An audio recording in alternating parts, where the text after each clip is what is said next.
ওই দেখ কুড়ালটা কার কান্দে, বড়টার কান্দে, ওইটারে জিগা। সবাইকে খাইছে। সবাই বলে ইব্রাহিম তুমি কি জানো না এগুলো কথা বলে না? সাইয়েদনা ইব্রাহিম বলে যে এটা কথা কয় না ওইটার পূজা করস কেন? যেটা কথা বলে না, যেটা নিজেরাই নিজেদেরকে মায়ের থেকে বাঁচাতে পারে না, নিজেরাই নিজেদেরকে রক্ষা করতে পারে না, তোরে কিভাবে রক্ষা করবে? এগুলোর পূজা কেন করিস? ফাবুহিতাল্লাযী কাফার। কারো কোনো জবাব নাই, লা জবাব। সবাইকে ইব্রাহিম তুই বড্ড বেড়ে গিয়েছিস, তোরে নমরুদের কাছে নেওয়া হবে, রশি দিয়ে পেঁচিয়ে নমরুদের কাছে নেওয়া হলো। নমরুদের নাম শুনছেন? শোনেন নাই বোধহয়। শোনেন নাই? পৃথিবীতে 4 জন বাদশা ছিল যারা গোটা বিশ্বের বাদশা। গোটা বিশ্বের 2 জন কাফের, 2 জন মুমিন। মুসলমানের একজন হচ্ছে যুলকারনাইন, আরেকজন হচ্ছে সাইয়েদনা সুলাইমান। কাফেরের একজন হচ্ছে বাখতানাসার, আরেকজন হচ্ছে নমরুদ। এই নমরুদের কাছে নিয়ে যাওয়া হলো রশি দিয়ে বেঁধে। এবার নমরুদের সাথে কি ডায়ালগ মারছে এটা তো আর কোরআনে নাই। কথা কন, এটাও আছে। নমরুদ বলে ইব্রাহিম শুনলাম তুমি নাকি আমাদের খোদাগুলোরে মারছো, তুমি নাকি কোন আল্লাহর ইবাদত করো, তুমি নাকি কোন নতুন রবের তথ্য নিয়ে আমাদের বাবেল নগরীতে আগমন করেছো। আমি ছাড়া কোনো খোদা আছে বলে তো আমি শুনি নাই।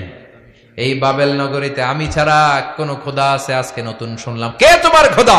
কি তার পাওয়া? এবার ডায়ালগ মারা শুরু করলেন সাইয়েদনা ইব্রাহিম।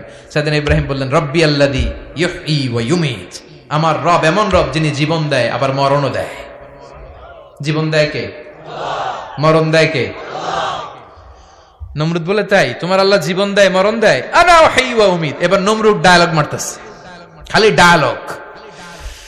আনা উহয়ী ওয়া উমীত, আমিও তো জীবন দেই, আমিও তো মরণ দেই। সাইয়েদনা ইব্রাহিম বললেন তুমিও যদি আমার আল্লাহর মতো জীবন দাও মরণ দাও তাইলে দেখাও। নমরুদ জেলখানা থেকে 2 জন ফাঁসির আসামিকে ধরে আনলো। ধরে এনে একটা ধারালো ছুরি নিয়ে প্রথম আসামির পেটের ভিতরে ধা করে ছুরিটা ভরে দিয়েছে। ফিনকি দিয়ে রক্ত ছুটলো। লোকটা ছটফট ছটফট ছটফট করতে করতে দুনিয়া থেকে বিদায়। এবার পেট থেকে ছুরিটা বের করে দ্বিতীয় আসামির পেটের মধ্যে ঢুকাতে যাবে ধা করে। In the mean time stop, ঢুকায় নাই।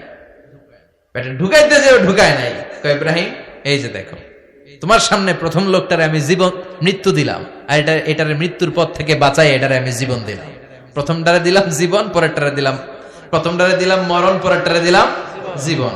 তোমার রব যেরকম করে জীবন দেয় আর মৃত্যু দেয়, আমিও জীবন দেই, আমিও মৃত্যু দেই। চিল্লায় পড়েন নাউযুবিল্লাহ।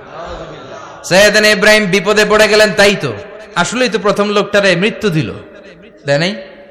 কথা কন, ছুরি মেরে রক্ত বের করে ওর মৃত্যু দেয় নাই? পরের লোকটারও একই ভাবে মৃত্যু দিতে যে সেখান থেকে বাঁচিয়ে জীবন দিল। ভেজাল আছে না নাই? এবার সাইয়েদনা ইব্রাহিম বলে ফাইন্নাল্লাহা ইয়াতি বিশ-শামসি মিনাল মাশরিকি ফাআতি বিহা মিনাল মাগরিবি ফাবুহিতাল্লাযী কাফার। সাইয়েদনা ইব্রাহিম বললেন বুঝলাম তুমি আমার আল্লাহর মতো জীবন দাও, বুঝলাম তুমি আমার আল্লাহর মতো মরণ দাও, কিন্তু নমরুদ খেয়াল করে শোনো, আমার আল্লাহ প্রতিদিন সকাল বেলায় পূব আকাশ থেকে জল জলে সূর্যটা উঠায়। তোমার যদি এরকম কোন ক্ষমতা থাকে তুমি আগামীকাল সকাল থেকে পূর্ব দিক থেকে সূর্য না উঠিয়ে পশ্চিম দিক থেকে সূর্যটা উঠাও। ফাবুহিতাল্লাযী কাফার। এবার ধরা গেছে, এবার জায়গার মধ্যে ধরা, একেবারে স্টপ, লা জবাব। নমরুদের মুখে কোনো জবাব নাই। এবার নমরুদের মেজাজ নরম নাকি গরম? কথা কন। গরম মেজাজ নিয়ে কয় হাররিকু, এটারে আগুনে জ্বালা, এটারে আগুনে ফেল। নমরুদ বুঝে নাই যে আগুনের মালিক কে।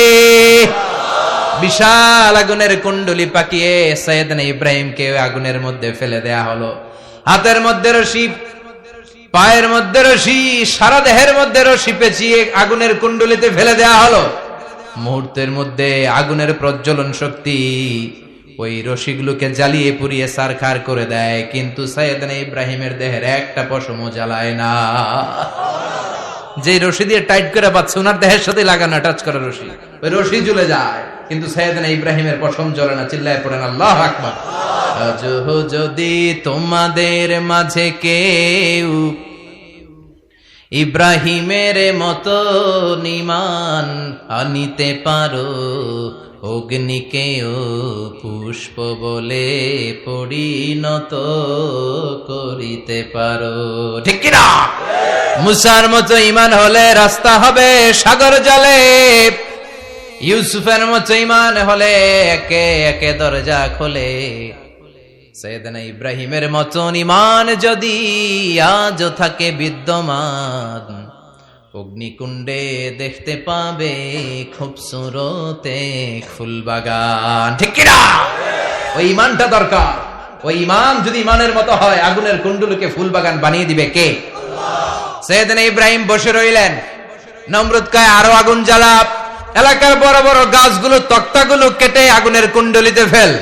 তক্তা লাকড়িগুলো আগুনের কুণ্ডলিতে ফেলা মাত্র দাউ দাউ করে লাকড়িগুলোকে তক্তাগুলোকে আগুন জ্বালিয়ে দেয়, কিন্তু সাইয়েদনা ইব্রাহিমকে জ্বালায় না। সুবহানাল্লাহ। আগুনের মালিক কে? ওই আল্লাহ আজও আছে না নাই? তিনি আগুনরে অর্ডার করলেন, সৃষ্টির শুরু থেকে তোকে একটা ধর্ম দিয়েছি, সব জ্বালিয়ে দেয়া, পুড়িয়ে দেয়া। আজকে কয়েকদিনের জন্য তোর ধর্মটাকে আমি স্টপ করে দিলাম। চিল্লায় পড়েন আল্লাহু আকবার। কুলনা ইয়া নারু কুনি বারদান ওয়া সালামান আলা ইব্রাহিম। আল্লাহ বললেন আগুন খবরদার, আমার ইব্রাহিমের গায়ের যেন পশম না পুড়ে যায়, কারণ ইব্রাহিমের সন্তান হবে ইসমাইল, আর ওই ইসমাইলের বংশে আমি পাঠাবো আখিরি জামানার পয়গাম্বর। ইব্রাহিমের জন্য কিছু না হয়, কোন বারদা, ঠান্ডা হয়ে যা। কি হয়ে যা? কিন্তু এত বেশি ঠান্ডা হবি না যাতে ইব্রাহিমের সর্দি না লেগে যায়। সুবহানাল্লাহ। আগুন বলে আপনি বললেন কোনি বারদা, ঠান্ডা হ। আবার কোন এত ঠান্ডা হবি না যাতে সর্দি না লাগে। কেমন ঠান্ডা হবো? আল্লাহ বললেন সালামান আলা ইব্রাহিম, সালাম হয়ে যা, শান্তির গুলবাগিচা হয়ে যা, এয়ার কন্ডিশন নাতিশীতোষ্ণ হয়ে যা। চিল্লায় পড়েন আল্লাহু আকবার। 40 দিন ছিলেন এই আগুনের কুণ্ডলিতে, কিচ্ছু হয় নাই। সুবহানাল্লাহ পড়বেন না? শেষ জীবনে উনি ওনার নাতিপুতিদের সাথে গল্পের সময় বলতেন যে আমার জীবনে সবচেয়ে আরামদায়ক সময় কাটিয়েছি আমি ইব্রাহিমের আগুনের, নমরুদের আগুনের কুণ্ডলির ভেতরে থেকে। চিল্লায় কোন সুবহানাল্লাহ।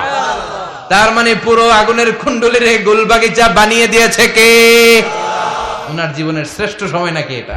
সবচেয়ে আরামসে নাকি কাটিয়েছে এই আগুনের কুণ্ডলির ভেতরে। চিল্লায় পড়েন আল্লাহু আকবার।